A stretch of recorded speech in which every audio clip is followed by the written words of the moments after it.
আজ ৭ই জানুয়ারি, বিশ্ব আলোচিত সীমান্ত কিশোরী ফেলানী হত্যার ১৫ বছর পূর্ণ হল। ২০১১ সালের এই দিনে কুড়িগ্রামের ফুলবাড়ী উপজেলার অনন্তপুর সীমান্তে ভারতীয় সীমান্তরক্ষী বাহিনী বিএসএফ এর গুলিতে নির্মমভাবে হত্যা হন কিশোরী ফেলানী।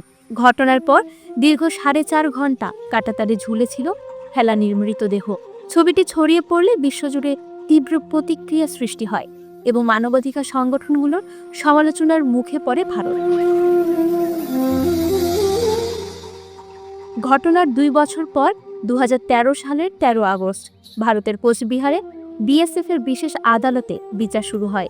সেখানে সাক্ষ্য দেন ফেলানীর বাবা নুরুল ইসলাম নুরু ও মামা হানি। তবে ২০১৩ সালের ৬ সেপ্টেম্বর অভিযুক্ত বিএসএফ সদস্য অমিয় ঘোষকে খালাস দেয় আদালত। পরে পুনর্বিচারের দাবি জানালে ২০১৪ সালের ২২ সেপ্টেম্বর আবার শুরু হলে পরে পুনর্বিচারের দাবি জানালে ২০১৪ সালের ২২ সেপ্টেম্বর আবার বিচার শুরু হলেও ২০১৫ সালের ২ জুলাই দ্বিতীয়বার অমিয় ঘোষকে খালাস দেওয়া হয়। এই রায় প্রত্যাখ্যান করে ২০১৫ সালের ১৪ জুলাই ভারতের মানবাধিকার সংগঠন মাসুম ফেলানীর বাবার পক্ষে দেশটির সুপ্রিম কোর্টে রিট করে। ২০১৬ ও ১৭ সালে কয়েক দফা শুনানির তারিখ পিছিয়ে যায়।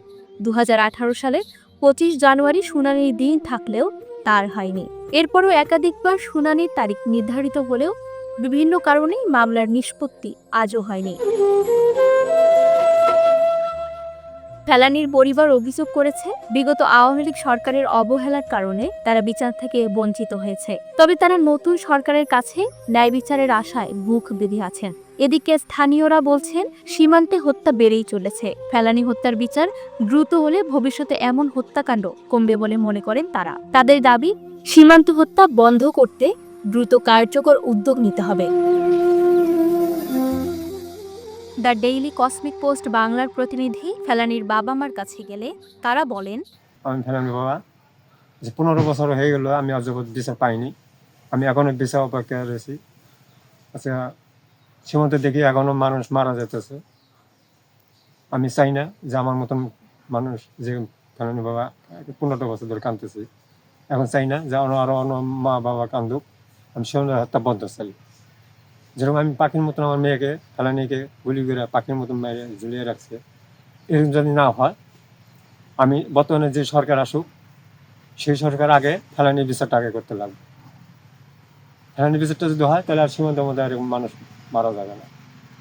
এলাকাবাসী দ্য ডেইলি কসমিক পোস্ট বাংলার প্রতিনিধিদের জানান, আজ থেকে ১৫ বছর আগে ফেলানী হত্যাকাণ্ডটা সংঘটিত হয়, যেটা খুবই অনাকাঙ্ক্ষিত, যেটার প্রভাব পুরো বাংলাদেশে পড়েছিল। কাঁটাতারের মধ্যে একটা মানুষকে মেরে ঝুলাই রাখা খুবই অমানবিক, খুবই কষ্টদায়ক। এরকম হত্যাকাণ্ড যেন আর না হয়।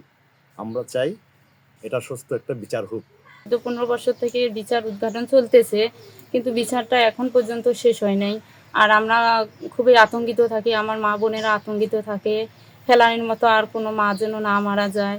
এর বিচারটা হলে হয়তো বা আমরা সবাই নিশ্চিত থাকতে পারবো, আমাদের আতঙ্কটা দূর হয়ে যাবে। আমরা চাই এই ফেলানীর বিচার নতুন সরকার আসলে সেই জন্য এই বিচারটা করে। এই বিচার হলে কিন্তু ওই বিএসএফেরা আর তার ওখানে গুলি দেওয়ার সুযোগ পাবে না।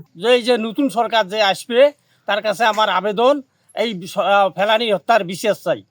আমাদের প্রতিনিধি ফেলানীর মামলার ব্যাপারে কুড়িগ্রাম আইনজীবী সমিতির সভাপতি অ্যাডভোকেট ফখরুল ইসলামের কাছে জানতে চাইলে তিনি জানান, ভারতের সুপ্রিম কোর্টে রিটটি তালিকাভুক্ত আছে। যত দ্রুত শুনানি হবে তত দ্রুত মামলাটির অগ্রগতি হবে বলে মনে করেন তিনি আরও বলেন, ফেলানী হত্যার বিচার হলে বাংলাদেশের পাশাপাশি ভারতীয় নাগরিকরাও নিরাপদে থাকবে। কুড়িগ্রামের কিশোরী ফেলানী ৭ জানুয়ারি ২০১১ সালে এটা ভারতীয় বর্ডার সিকিউরিটি গার্ডের কিছু দুষ্কৃতিকারী সদস্য নির্মমভাবে পাখির মতো গুলি করে হত্যা করে। তার মৃতদেহটি কাঁটাতারে কয়েক ঘন্টা ঝুলেছিল। বিশ্বব্যাপী প্রতিবাদের মুখে ভারত বাধ্য হয়ে বিএসএফ এর নিজস্ব আদালতে একটি মামলা দায়ের করে এবং প্রহসনের মাধ্যমে বিচারের নামে বিচারহীনতার একটি উদাহরণ তারা তৈরি করে দায়ী জওয়ান অমিয় ঘোষকে খালাস প্রদানের মধ্য দিয়ে এই ফেলানী হত্যাকাণ্ডের সঙ্গে জড়িত এবং দায়ী যে সদস্য, বিএসএফ সদস্য, তাকে দৃষ্টান্তমূলক শাস্তি প্রদান করা হোক। তাহলে ভারতের প্রতি মানুষের বিশ্বাস এবং আস্থা ফিরে আসবে এবং আমি মনে করি যে ফেলানী হত্যার যদি সুষ্ঠু বিচার হয় তাহলে সীমান্ত হত্যা অনেকাংশে কমে যাবে। শেষে জানা যায় কুড়িগ্রামের নাগেশ্বরী উপজেলার রামখানা ইউনিয়নের কলোনিটারি গ্রামের নুরুল ইসলাম নুরু পরিবার নিয়ে ভারতে বসবাস করতেন। 2011 সালের 6 জানুয়ারি মেয়ের বিয়ের জন্য দেশে ফেরার পথে পরদিন 7 জানুয়ারি সীমান্তে নির্মমভাবে প্রাণ হারায় কিশোরী ফেলানী। 15 বছর পেরিয়ে গেলেও ফেলানীর হত্যাকারীর বিচার না হওয়ায় হতাশ পরিবার। তবে নতুন সরকারের কাছে ন্যায় বিচারের আশায় আজও তার পরিবার, এলাকাবাসী এবং দেশবাসী।